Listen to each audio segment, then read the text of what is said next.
This is a displacement time graph, and they are asking for a region which is demonstrating acceleration.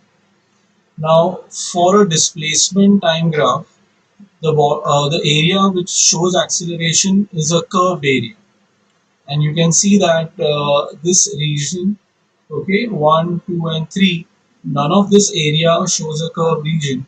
Therefore, the answer is none. You should know the reason behind that answer.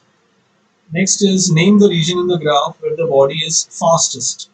Now, for a displacement time graph, when it is a line like this inclined to the time axis, that means the body is moving. Now, of the two bodies, A and B, B is faster because it is steeper. Okay, this has more slope compared to that of B. And here you can see that O to A is showing a change of 0 to 4, that is 4, in 5 seconds. But if you look at B to C, it is showing the same change. 4 to 8 is a change of 4, but it is taking 15 to 25, that is 10 seconds to do that. And that is the reason why the fastest I will say is O to A. So that is this answer, O to A. Moving to the next question, was there a region where the body was at rest? Again, we are talking about displacement and time. So this is the time axis. Whenever a line is horizontal in a displacement time graph, horizontal, that is parallel to the time axis, the body is said to be at rest. So was there? Answer is yes. This is from A to B. A to B, the body is at rest. Okay. To the next part of the question. Calculate the speed of the bicycle between the interval 0 to 5 seconds. So here, if I want to calculate velocity, velocity is the slope of the displacement time graph. So I need two coordinates. Over here I take 0 and 0, and I take over here, this is 5 and 4. So velocity is the slope, so that is y2 minus y1 upon x2 minus x1, that is 4 by 5. Answer is 0.8 meter per second. So this is the answer for 0 to 5. Now for A to B, we know that the body is at rest because there is no change in displacement. But if you have to show it mathematically, this is 15 and 4. So I have a coordinate that is 5 comma 4 and another coordinate that is 15 comma 4. So therefore the velocity will be 4 minus 4 and 15 minus 5, that will be 0 by 10. Answer is 0. So that is the second case, the answer is 0. Moving ahead to the next part, that is B to C. Over here we already have this point. We can take the well in this particular case. That is, so velocity is 8 minus 4, 25 minus 15. So 4 upon 10, that is 0.4 meter per second. So we have 0.8, we have 0 and 0.4. So that is this point. And now moving to the last part, calculate the average velocity of the body. Now when we have to calculate average velocity, that is total displacement upon time. Now total displacement, the body was at 0 and now the body is at 8. So this is taking 8 meters and it is from 0 seconds to 25 seconds. So this will be 8 upon 25. What I can do is I multiply it by 4. So I will get 100 upon 32. That is 0.32 meter per second will be the answer. Explain the nature of the motion. So this is velocity time graph can give you three type of 1, 2, and of course the third one is when it is 0. So this is velocity is constant, uniform motion. This is when acceleration is constant. That means uniform acceleration where the velocity is increasing with time, and here is velocity is 0. So in this, what we have explain the nature of the motion. So 0 to a, it is a straight line like this. So I will say that 0 to a, it is uniform acceleration. A to b, it is a horizontal line where the velocity is constant, and that is 60. So a to b is uniform velocity, and yeah, b to c, the velocity is uniform, but with time the velocity is decreasing. So therefore it is called as uniform retardation. So if this is called as constant acceleration, this is called as retardation is constant. Okay, retardation will be constant. Fine. So this is the A part. Now moving to B part. Name the part in which the bus was in uniform motion. So here we have uniform motion, that is uniform velocity, that is A to B. Uniform acceleration, we have answered that 0 to A, and uniform retardation, that is B to C. Then the last part, was the bus at rest. So here I had drawn a graph. So when the velocity time graph is over here parallel, it's along the x-axis, then it is at rest, and none of the part of the graph is like that. So I will say none. At rest, none. Moving ahead, calculate the ratio of acceleration and retardation. So if I have to calculate acceleration, I need two coordinates. So this is 0, 0, and this is 1 and 60. So acceleration is 60 minus 0, and this will be 1 minus 0, and that will be 60 kilometer per hour square. Now for retardation, this is B, which is 2 comma 60, and this is 4 comma 0. So retardation is 60 minus 0, and this is 2 minus 4.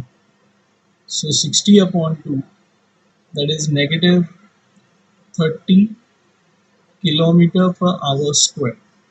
But they want the ratio of the magnitude. So ratio of acceleration upon ratio of retardation, 60 upon 30, 2 upon 1. So always write your answer as a ratio. So therefore 2 is to 1. Fine.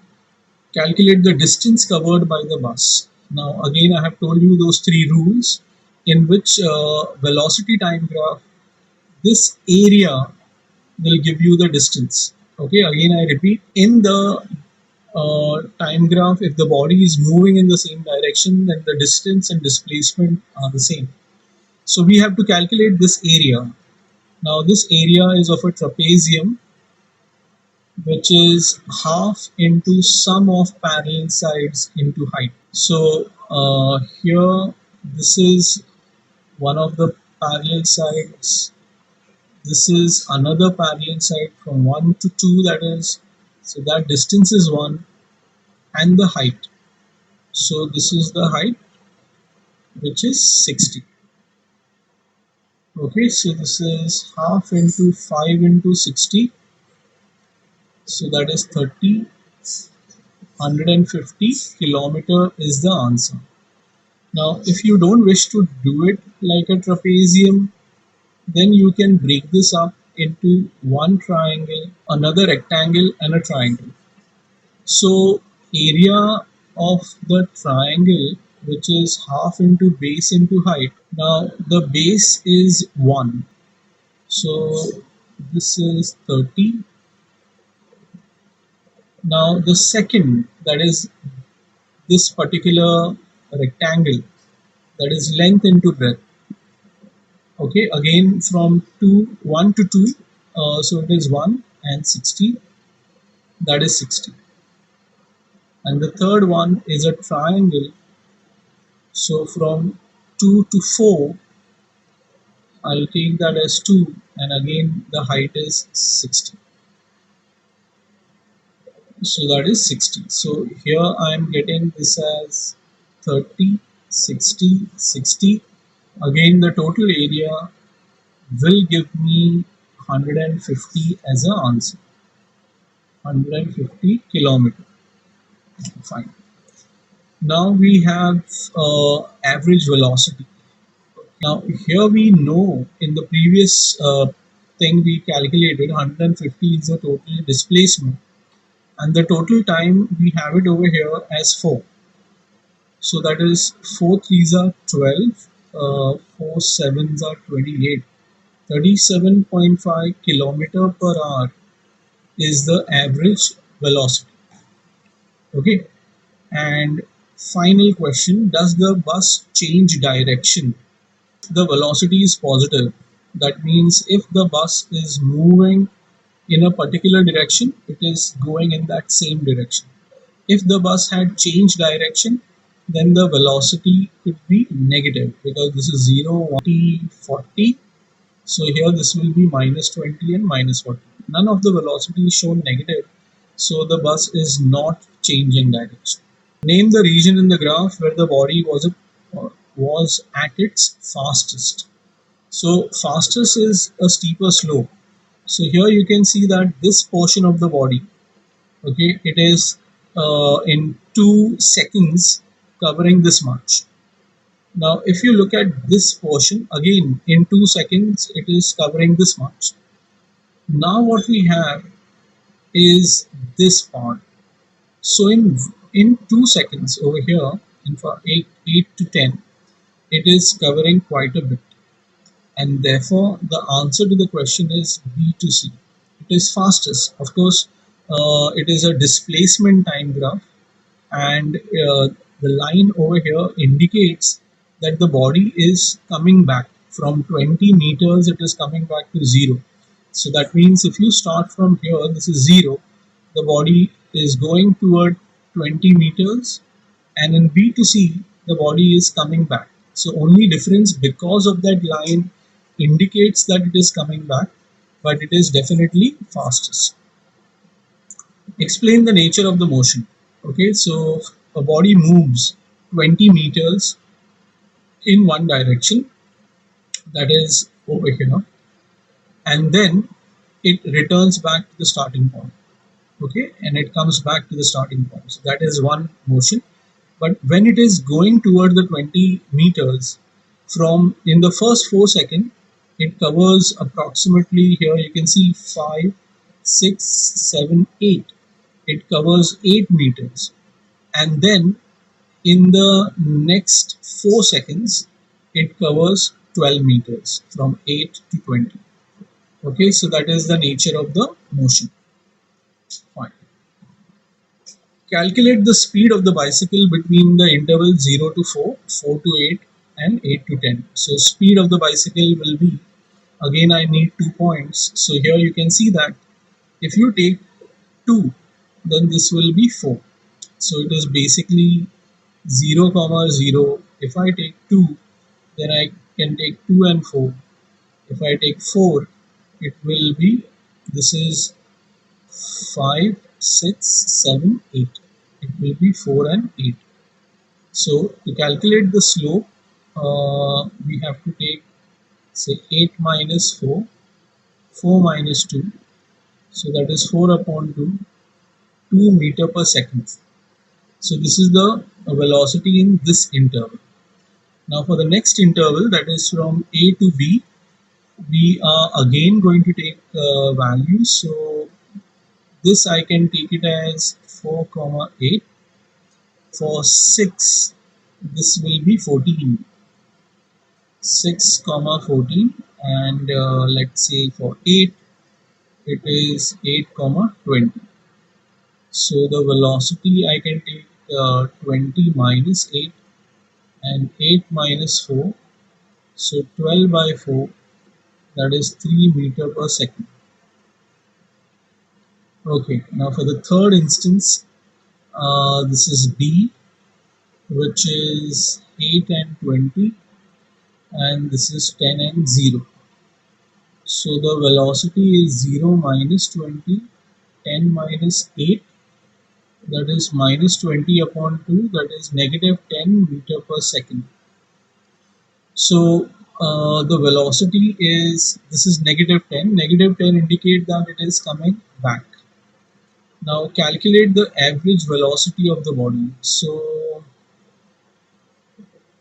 average velocity is total displacement upon time. Now this is a displacement time graph, and we spoke at the start the body at 0 seconds was at a 0 mark, and at 10 seconds again it is at 0 mark. That means the total displacement is 0. Okay, so 0 upon whatever time it is, 10 seconds, so it is 0. The average velocity is 0 because the body is coming back to the starting point. The total displacement is 0. Which car is accelerating faster? So can you arrive at the conclusion without any calculation? Yes, you can see that the blue line is steeper than the red line. That means car A is faster than B because it has a steeper slope.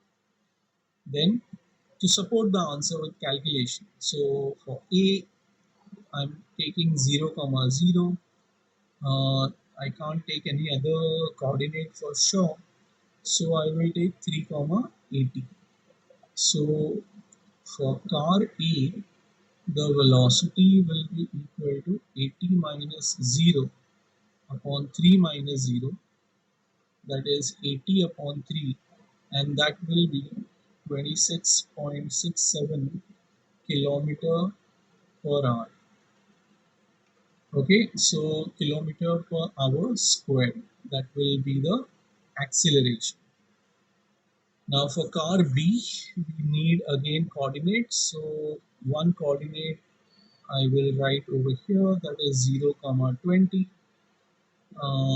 One can be this, which will be 2 comma 40, and one can also be 4 comma 60. Okay, let me write over here 4 comma 60. So let's take these two coordinates. So the acceleration is 60 minus 40, 4 minus 2, 20 upon 2, that is 10 kilometer per hour square. So that is the acceleration for car A and car B. Now calculate the distance covered by the two cars in 3 hours. So to calculate for car A, this is 3 hours, and therefore we need to calculate this area. That's a triangle. So displacement for car A is half into base into height. So the base is 3 hours and the height is 80. So that will be 420 kilometers. So that's the answer for car A. Okay, now for car B, again we need this distance. Now again this is a trapezium if you see this figure, okay, or if you divide it into, this will be a rectangle and this will be a triangle. So let's do that. So here we have area 1 plus area 2. Now area 1, it is length into breadth, that will be, now here the length is 3 and the breadth is 20. So that will be 3 to the 6, 60. And area 2 is half into base into height. Now my base is 3. Okay, this is the base, and this height, now this is 20, and this is between 40 and 60. I can take it as 50. So the separation is 30. 3 into 30. So 2 ones are and 2 15. So that will be 45. So that will be 60 plus 45, 105 kilometers. So the distance traveled by car B in 3 hours will be 105 kilometers.